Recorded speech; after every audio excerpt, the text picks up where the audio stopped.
Welcome in to another episode of my Dynasty Fantasy Football YouTube. Today, I have my 5 takeaway series. So I'll be dropping every Monday from now until the NFL season, covering that week's slate.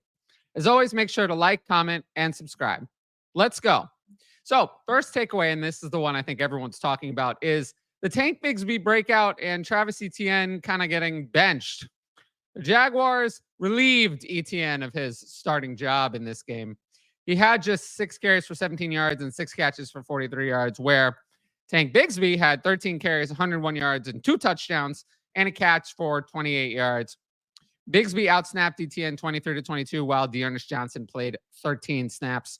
This was a competitive game, so there are no excuses. It feels like once Bigsby scored his first touchdown, the Jaguars moved to a hot hand approach, leaning on him for the rest of the game. Etienne barely played after that. Now, Etienne has been mentioned in trade rumors. I think this Jaguars victory makes that a little bit less likely. The Jaguars are committed to Etienne on the 5th-year option for 2025, but they're not giving him a contract extension. He's not their guy. And that 5th-year option is like $6 million. It's not a lot of money. Nothing is stopping them from going to Bigsby as the starter at any time, including next week, no matter what Doug Peterson said or didn't say. So what's the actionable move here? It's to sell Travis Etienne, even if it's low. I'm okay with that. Etienne still scored PPR points this week because of his 6 catches, but he only has 10 catches on the year coming into this week. So it's not like he was having 6 catches every week. It was just this week. Bigsby has more rushing yards on the year than Etienne, despite far fewer attempts. Etienne is no longer a long-term running back asset. Some people were talking about getting a 25 first for Travis Etienne. I find that hard to believe, but go ahead, try it. But something you might be able to do, could you sell Travis Etienne for James Conner in a 25 second? I'd rather the production of Conner and then you get the 25 second, at least to kind of mitigate the loss of the value of Travis Etienne. So that's something you could do. Either way, I'm looking to move off of Travis Etienne desperately. Don't want him on my teams in Dynasty whatsoever. Now, next one, Caleb Williams. Looks good. Again, this week, I think it all came together. Week 4 was, the first 2 weeks were horrible. Week 3 was better, but not perfect. Week 4, even better. And this week, it was finally good, really good. Williams had a complete game, going 20 of 29 for 304 yards, 2 touchdowns, and 10.5 yards per attempt. He took just 1 sack in this game and added 34 rushing yards as the Bears rolled to a 36-10 victory. His game could have even been bigger because DeAndre Swift had a touchdown and Roschon Johnson had 2 touchdowns. Neither running back was efficient despite playing the Panthers' weak front. I think the Bears will likely pass even more as Williams continues to improve. They're not going to be facing super positive game scripts like this every week. So there's room for Williams to even be more relevant for fantasy. DJ Moore had 5 catches, 105 yards, and 2 touchdowns on 8 targets. Bears clear leading receiver right now. Don't expect that to change this year. But Odunze did get involved, 5 catches for 40 yards on 6 targets. And he is getting involved every week, which is why my suggestion is to buy Odunze. Odunze, I think, will be the big beneficiary of Williams' breakout. He's done well despite working through that knee injury that he had earlier in the season. So far, 15 catches, 206 yards, and a touchdown on 29 targets. 29 targets through 5 games is not bad for a rookie who's dealt with an injury. I'm very confident in Odunze moving forward. Couple of trades. Could you buy Odunze and Rico Dowdle for DJ Moore? This was from the Dynasty Daddy trade database. I think Odunze is worth more than Moore, so I would easily do this. And then this one I would do in a second. I can't believe anyone did this ever. Buy Odunze for George Pickens. George Pickens is so frustrating. I would easily rather have Odunze here. So this is a snap, except for me. Next one.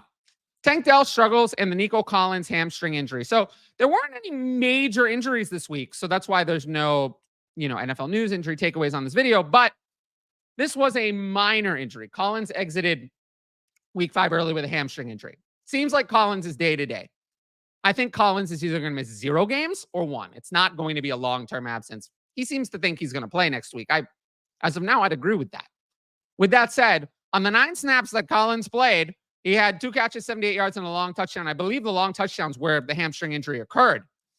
Somehow Collins still outproduced Tank Dell, even though the Texans had 68 snaps of offense and 42 total routes run. There was a lot of opportunity for other wide receivers to produce, but Collins is still their clear wide receiver one. There is no doubt it's a one, and then everyone else is in the 2 or maybe 3, A, B, C, whatever you want to call it. But Collins is so far ahead of everyone else.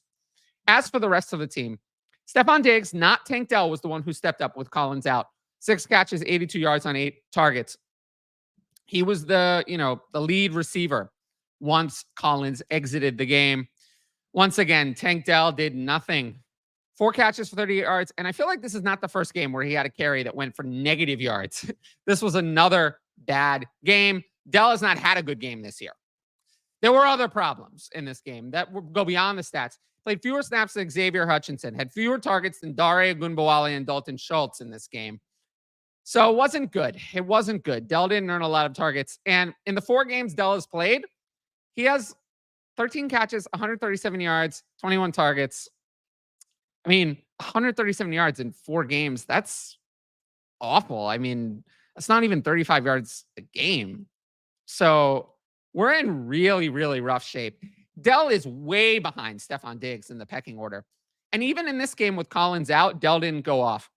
Something looks off from last year. I don't know if it was the broken leg or whatever. I think it's the broken leg. I think it's the injury. Dell just doesn't look like the same player. And that's showing in this offense. I don't think it's all that Stephon Diggs was added. I think Dell specifically looks worse. Now, rare to give this kind of recommendation, but I would say explore the Tank Dell market, both buying and selling.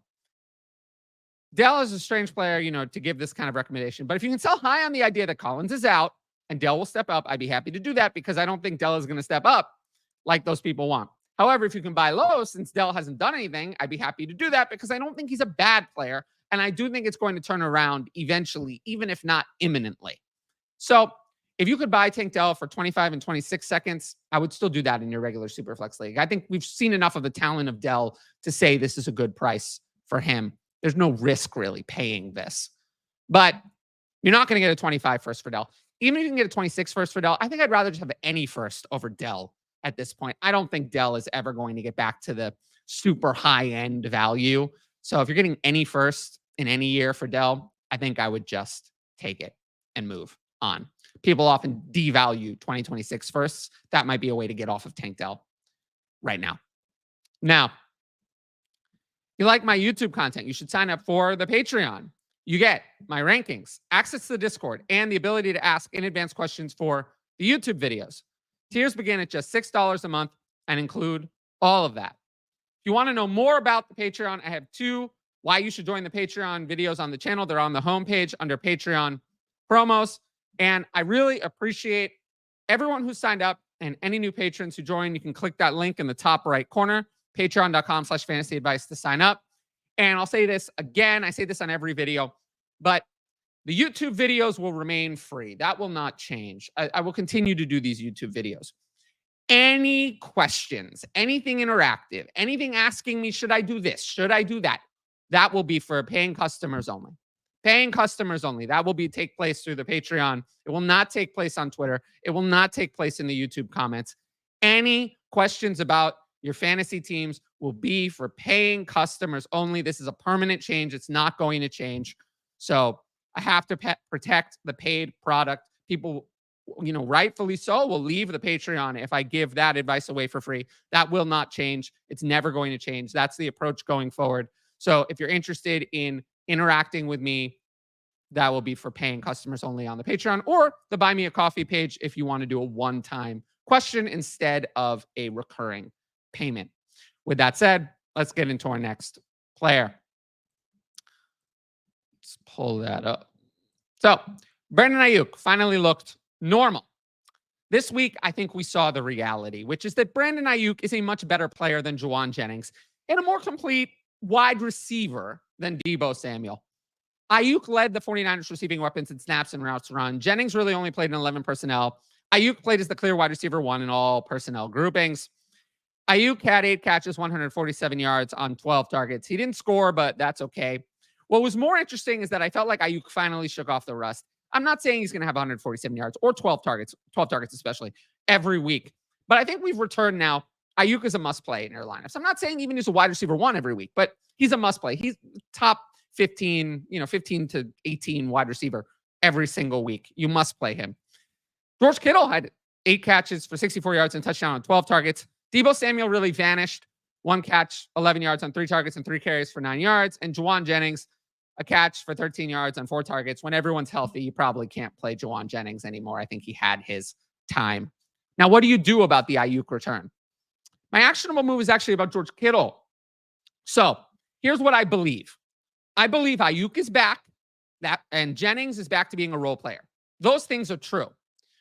What I don't believe is that George Kittle has clearly overtaken Deebo Samuel as the second weapon in the offense. I do not believe that. Additionally, Christian McCaffrey is going to come back at some point, and Jordan Mason has not been involved in the passing game at all. Christian McCaffrey will be, even, if he doesn't get as much rushing work, he will be involved in the passing game. What does that mean? Someone's going to suffer. I think Aiyuk was the one who was paid the big contract most recently. It's not going to come from Brandon Aiyuk. So George Kittle is the one who I think value is the most vulnerable. So a couple trades, George Kittle and Braylon Allen for Rashee Rice. I mean, Rashee Rice long-term is a wide receiver 1. So I would much rather have Rashee Rice over this pairing of not Rashee Rice. And then a 25 first, pretty much in any format. I mean, Kittle's already 31. I can't imagine he's ever going to be worth more than a 25 first. So I would easily take this from George Kittle and move on. I just think George Kittle rarely ever has 12 targets. I think this was a blow-up game. I think things move more back toward Deebo Samuel than Kittle. So this is an easy opportunity to move off of Kittle. Last one. People are talking about it. Tyrone Tracy emerges. He had a big game in week 5. 18 carries, 129 yards, and a catch for 1 yard. Very interesting that Tracy was the early down back while Eric Gray played third downs. Gray was a real running back. Tracy's a converted wide receiver. So that might seem odd, but that's what happened. Tracy got much more involved after Gray's critical goal line fumble. Devin Singletary missed week 5 with a groin injury. Not clear how serious that injury is, but he may miss more time. I think we see that if Singletary is out, Gray is a startable option that you can play in those situations. Singletary this year has just been okay. I mean, 56 carries, 221 yards, 2 touchdowns, 3.9 yards a carry, 10 catches for 72 yards in 4 games so far. He's been a fine player. The Giants are not a great offense, but he didn't have the juice that Tracy showed in this game. I think Tracy's going to challenge for some more work, but I do not think Devin Singletary is going to disappear or vanish. I do think he's going to have a role when he comes back, which leads me into my actionable move, which is to sell Tracy. I hate to be a downer, but Tracy already turns 25 in season. He's not going to be the Giants starter next year. 2025 running back class is loaded. Neither Singletary nor Tracy will prevent the Giants from adding to this running back room. And in fact, I think they're very likely to do so. I don't think that Singletary is just going to vanish. If you can get any 25 second for Tracy, I would do it. I just don't think he's ever going to be worth more than that. This is a blow-up game, but I don't expect this to really continue moving forward. So he would definitely be on my sell list. Maybe you can even get more. Explore the market. Now, I have a couple of Patreon questions. We'll run through them really quick. Think the Colts turn back to Anthony Richardson quickly? Yes, they will. The stats are a little scary. I mean, Richardson, 50.6% completion, 654 yards, 3 touchdowns, 6 interceptions, 8.5 yards per attempt. Bizarre stats. I mean, nice yards per attempt, too many turnovers, no passing volume. Flacco had 359 yards and 3 touchdowns in just 1 game. So we're not going to be able to trust the receivers really with Richardson in, but I do think they go back to Richardson this coming week, especially since they lost this game, even though it wasn't Flacco's fault. And lastly, what do you do with good teams that have been unlucky? Example, when the team has lost more games than the points for indicates, at some point, there isn't much you can do. You cannot control how many points your opponent scores. There's a point where you have to move on to 2025, even if you have a good points for. If you're 0-5, it's time to move on. 1-4, we're almost there. 2-3, not yet. But just keep an eye on that as you move forward. Now, if you like the video, make sure to drop a like and leave a comment with your thoughts. As always, the best way to support the channel is to subscribe. And don't forget to hit that notifications bell so you can be notified about all my exciting content as it drops. Of course, if you want my best fantasy football advice, it's available on the Patreon, right up there. Dynasty, starts it, redraft, and more. And every sign-up helps support my independent content. But once again, thanks for watching, and I'll see you all later.